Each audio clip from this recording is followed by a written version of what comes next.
Buenas tardes, ya casi acabamos. Ahora tenemos la presentación que he titulado Ver para entender cómo las visualizaciones transforman datos en conocimiento, ¿vale? Entonces, ¿por qué esta temática? Y os preguntaréis, y es porque probablemente este sea cuando hablo de visualización de datos, esto sea lo que os venga a la mente, ¿no? El típico gráfico de Excel, ahí un poco feo, sin mucha vida. Y lo que yo os voy a contar ahora, en una media hora, es que esto no es visualización de datos. La visualización de datos es probablemente, desde mi punto de vista, el activo más importante dentro del mundo de data, ¿vale? ¿Cómo voy a convenceros de esto? A través de 3 actos, ¿vale? Un primer acto donde voy a hablar un poco de por qué la vista, por qué la visualización es importante para nosotros como seres humanos. Luego, en una segunda parte, os voy a contar que no es tan fácil como pintar y colorear, como quizás muchos habéis hecho con Excel, por ejemplo. Y en el acto 3 os voy a dejar, digamos, la propuesta de futuro, ¿no? Hacia dónde vamos con todo lo del tema de la visualización de datos. Vale, entonces, acto 1, el córtex visual. Siempre se me baila un poco el número, pero me parece que son 100.000 millones de neuronas que tenemos, con 50 veces más células gliales, que se llaman, que son como unas células que ayudan al proceso cognitivo a funcionar las neuronas en el cuerpo, en los humanos, ¿no? Entonces tenemos 50 veces más que el siguiente mamífero. Y eso hace que tengamos una potencia visual que no tiene ningún otro, vamos a decir, ser vivo, ¿vale? Esa potencia visual es capaz de procesar 1.250 megabytes por segundo de información, lo cual es un orden de magnitud por encima del siguiente sentido, que es el tacto, ¿vale? ¿Y esto en qué se traduce? Pues eso se traduce en, por una parte, la capacidad de abstraer, ¿no? De ver cosas abstractas, de proyectar a futuro, pensar en, digamos, imaginar, ¿vale? También se traduce en una versatilidad.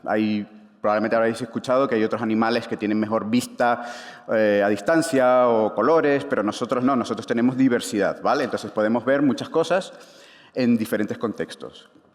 También nuestra visión está conectada con nuestra función cognitiva, de manera que podemos aprender y podemos hacer algo que parece muy sencillo para nosotros, pero que, por ejemplo, hasta hace poco no se había podido reproducir técnicamente, que es la capacidad de leer.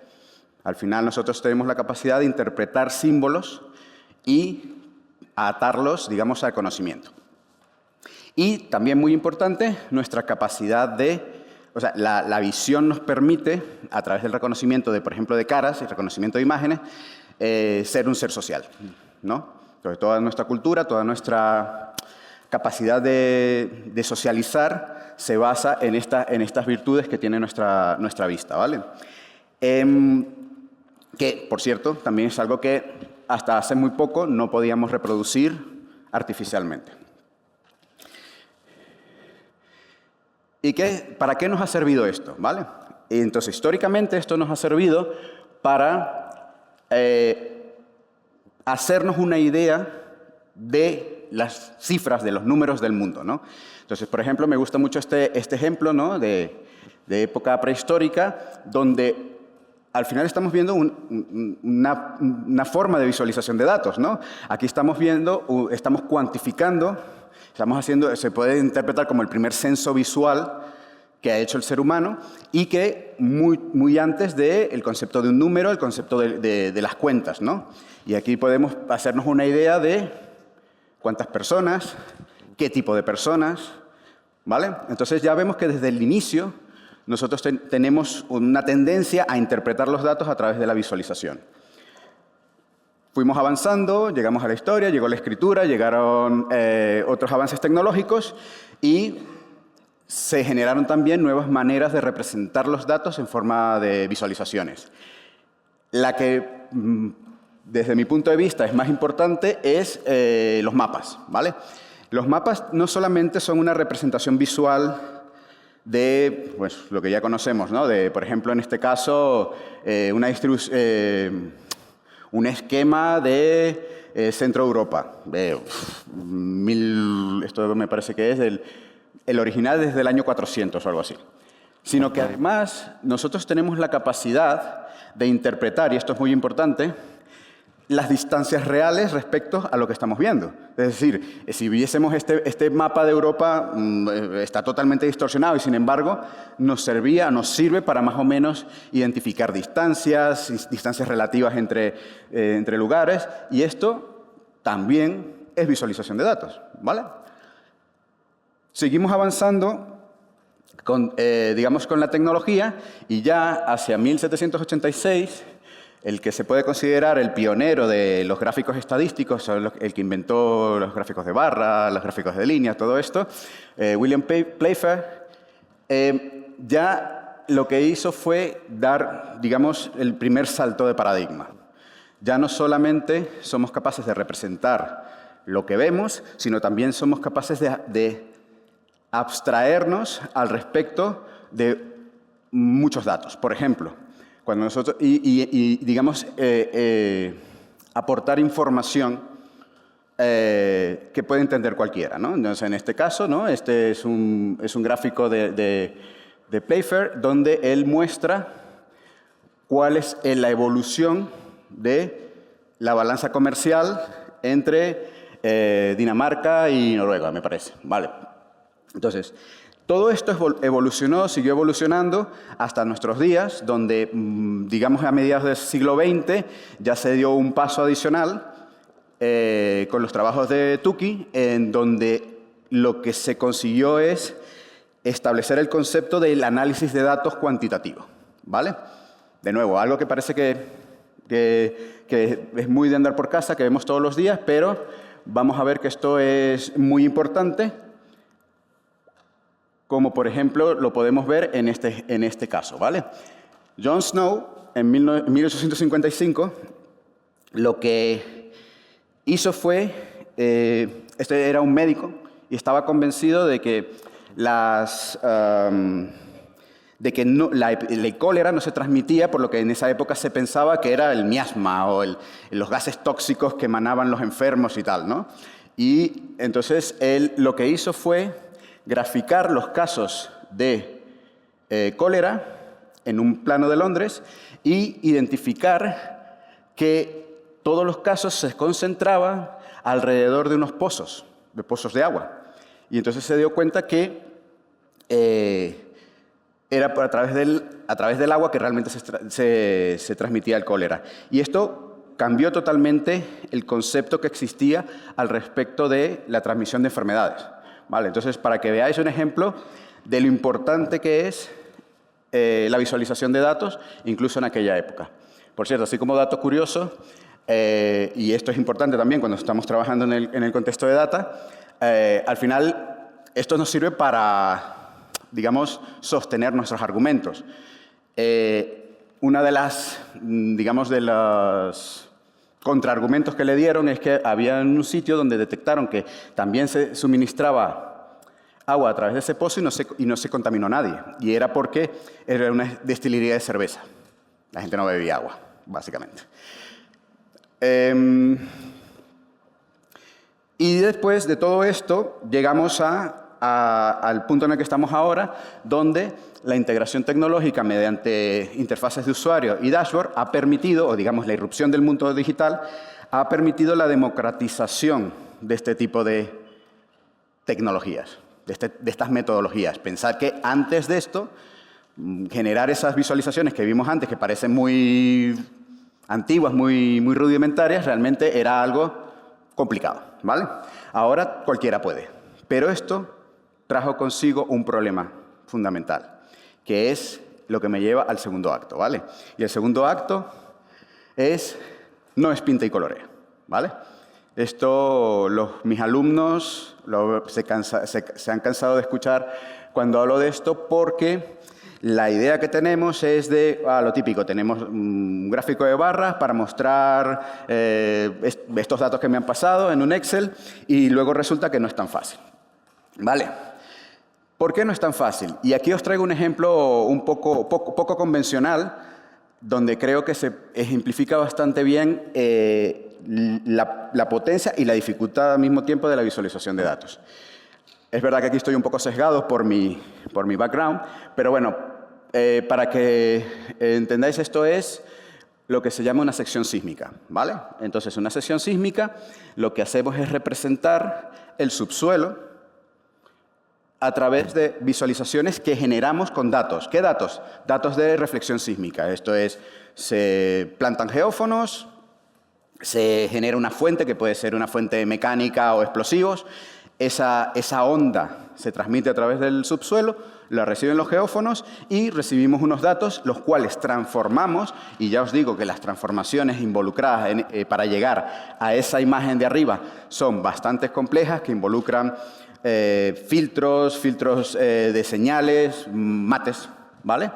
Para nosotros finalmente generar ese dataset que, representándolo con ese detalle que vemos arriba, nos da la sensación de que estamos imitando o replicando el subsuelo. Entonces, lo que vemos abajo es, por las montañas, los pliegues, eso sale a superficie, y entonces vemos la correlación que existe entre lo que vemos en superficie con lo que está a kilómetros de profundidad, ¿vale? Lo que es importante aquí es tener en cuenta que esto es una visualización, esto es un gráfico, ¿vale? Y que las transformaciones que tenemos que hacer desde el origen de datos hasta que conseguimos este resultado no son triviales, y además que la eficacia de la representación, porque es verdad que a lo mejor la primera vez que lo veis decís, bueno, eficacia, esto muy claro no es, pero bueno, creedme que para los geocientíficos esto es como las radiografías para los médicos, ¿vale? Se ve perfectamente todos los eventos geológicos y es una representación muy efectiva. Entonces, esos son los puntos que quiero resaltar en cuanto a qué debemos hacer, cómo nos debemos formar para conseguir visualizaciones. Y tenemos que pensar, por un lado, en la efectividad de las visualizaciones. Edward Tufte es digamos, uno de los principales representantes o referentes de la eficacia en la visualización de datos, y en 1985 publicó The Visual Display of Quantitative Information, que es como un manual para entender cómo podemos mejorar la visualización de datos, cómo las podemos hacer efectivas. Porque no se trata simplemente de mostrar los datos, sino se trata de mostrarlos de la mejor manera posible. Por ejemplo, él habla de un concepto que se llama el Ink Data Ratio, que no es otra cosa que disminuir al máximo todo lo posible la cantidad de información para generar, de datos o digamos de tinta para generar más información, ¿no? Parece una contradicción, pero esto es muy importante y no es trivial. Y el segundo punto es el modelado de datos, ¿no? Lo que contaba antes de transformar esos datos sísmicos y convertirlos en esa representación del subsuelo, no es otra cosa que modelar los datos. Se conoce como modelar los datos porque lo que hacemos es generar un modelo que se acerque lo máximo posible a la realidad que esos datos representan, ¿vale? En este caso, un referente para todo el tema de modelado de datos es Ralph Kimball, que es el creador del modelo estrella, que, bueno, quien haya hecho un poco de temas de dashboarding y de BI, pues sabrá a lo que me refiero, y que es muy importante a la hora no solamente de modelar de forma eficiente nuestra realidad, los datos que queremos mostrar, sino que además, a día de hoy, por la cantidad del Big Data, ¿no?, que se habla tanto, es fundamental para conseguir que esa interactividad sea efectiva. Yo que estoy todos los días con proyectos de visualización, pues la queja número 1 de los clientes es que va muy lento. Y va muy lento porque está mal modelado, ¿vale? Entonces, esas serían las dos cosas que hay que tener en mente a la hora de hacer visualizaciones efectivas. Y es lo que diferencia a un profesional de un aficionado, ¿vale? Un profesional, por resumirlo, necesita habilidades de software.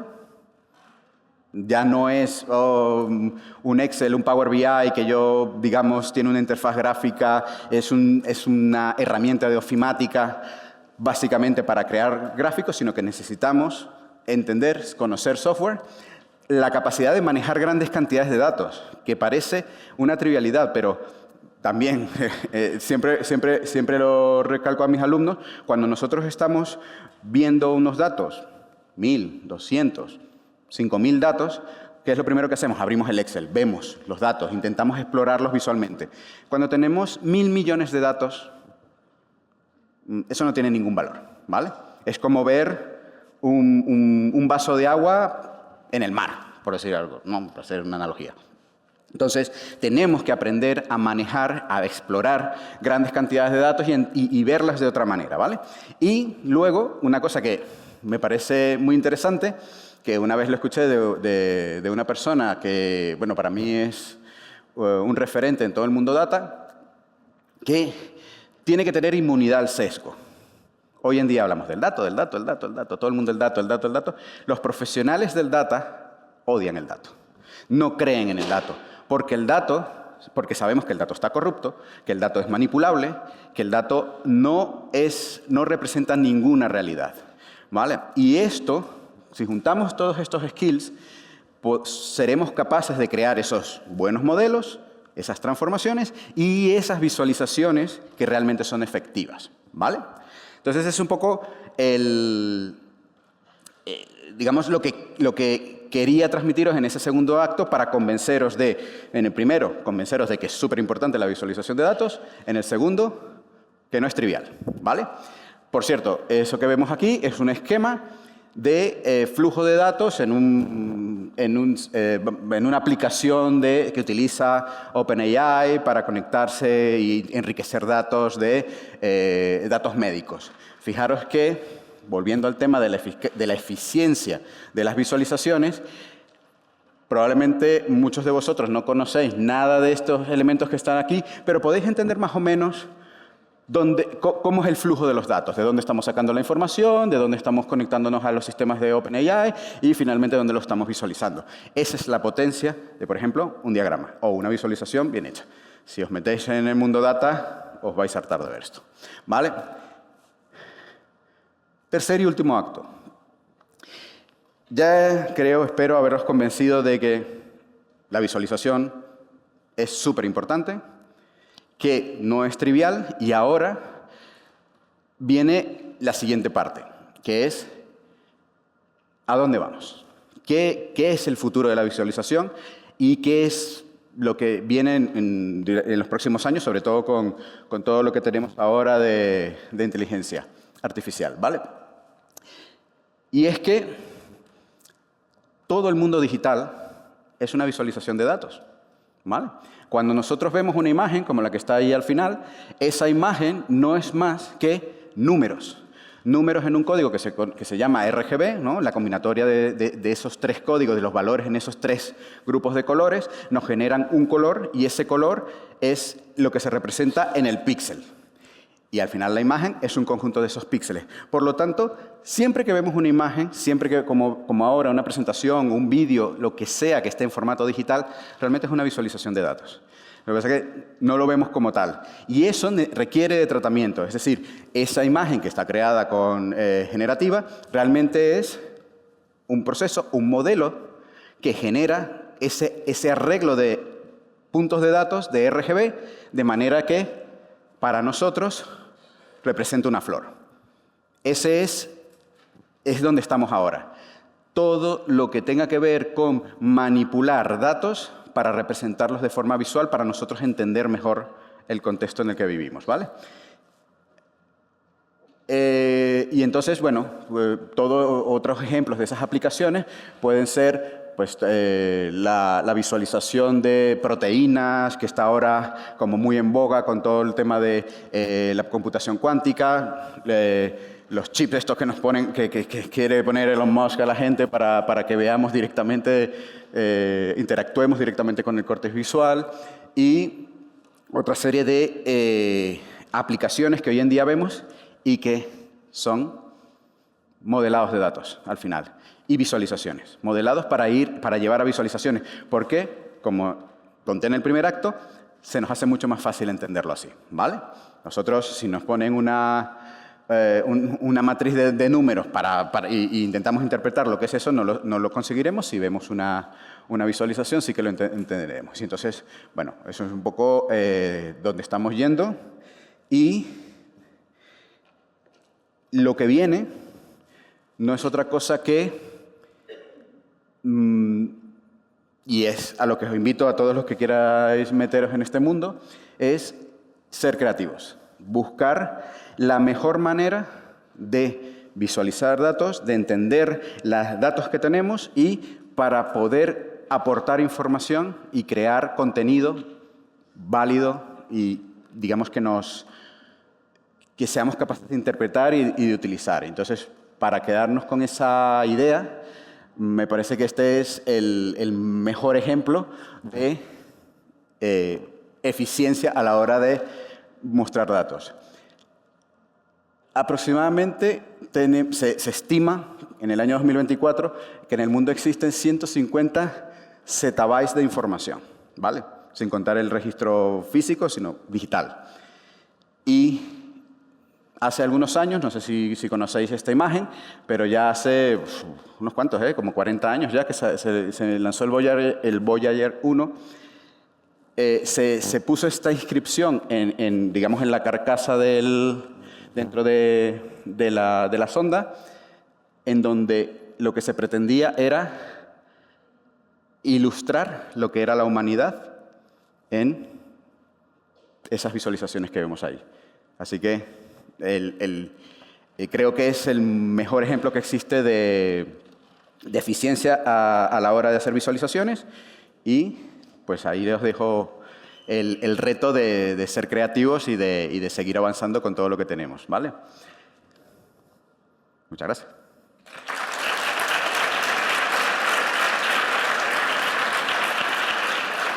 Bueno, no sé si ¿hay preguntas? ¿No? ¿Sí? ¿Sí? Bueno, hay tiempo, ¿no? Pues nada, si tenéis alguna pregunta a alguien, alguna duda. Creo que no. ¿Alguna pregunta? ¿Todo el mundo está pensando en qué va a comer hoy? Sí. Adelante. Era solo porque se me había quedado una referencia de un personaje que había creado un libro, una referencia para la visualización de datos. ¿Quieres ver el nombre? Ah, vale, sí, es este. A ver, lo ponemos aquí. No, me he pasado. Edward Tufte.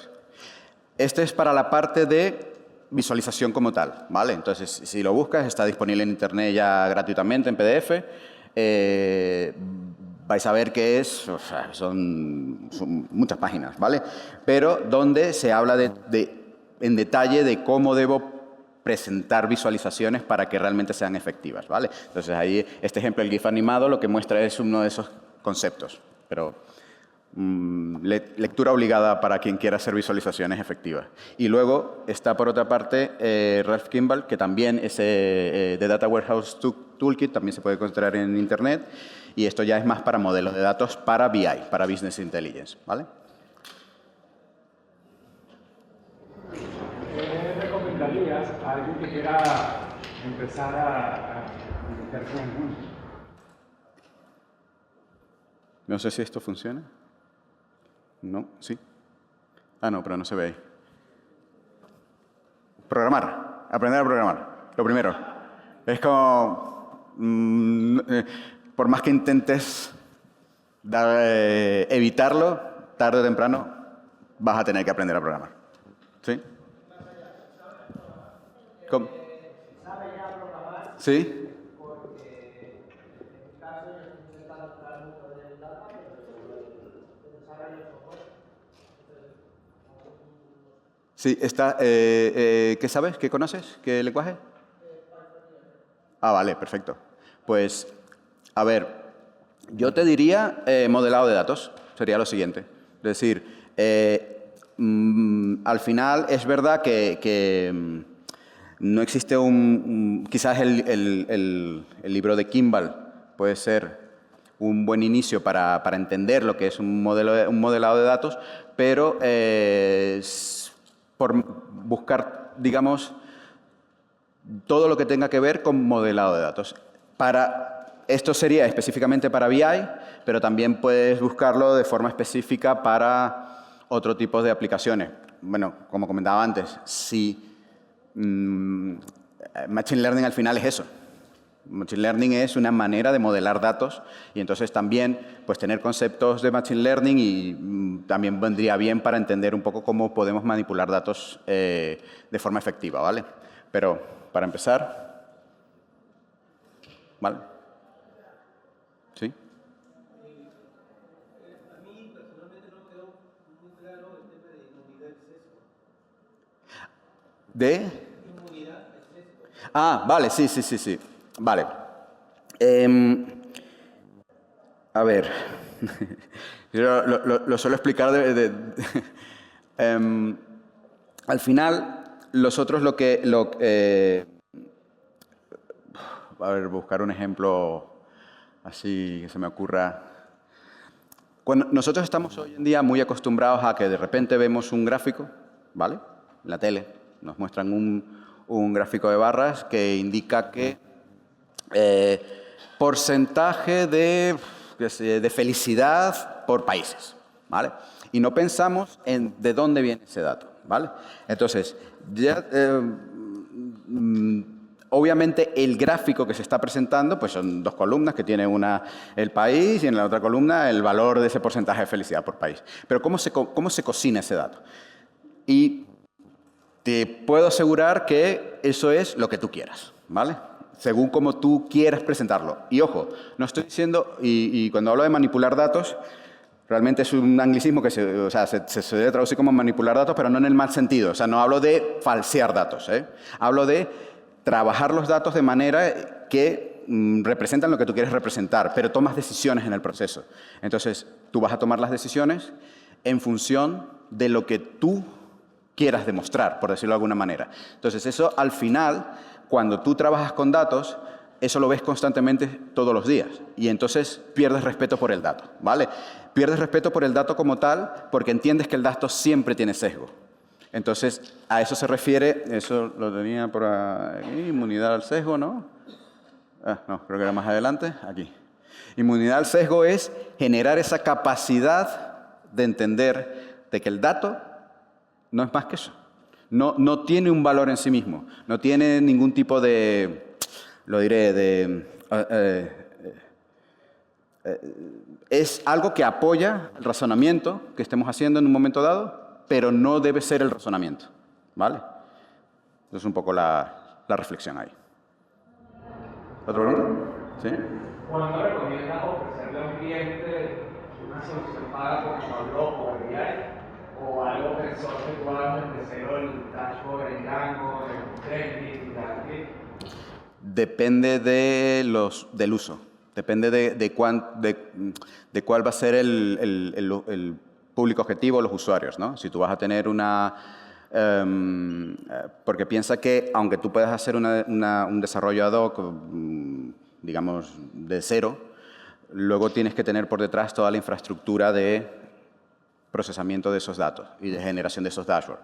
Normalmente vas a tener la necesidad de refrescos de esos datos, o sea, no son una información estática, sino que es una información que cambia constantemente.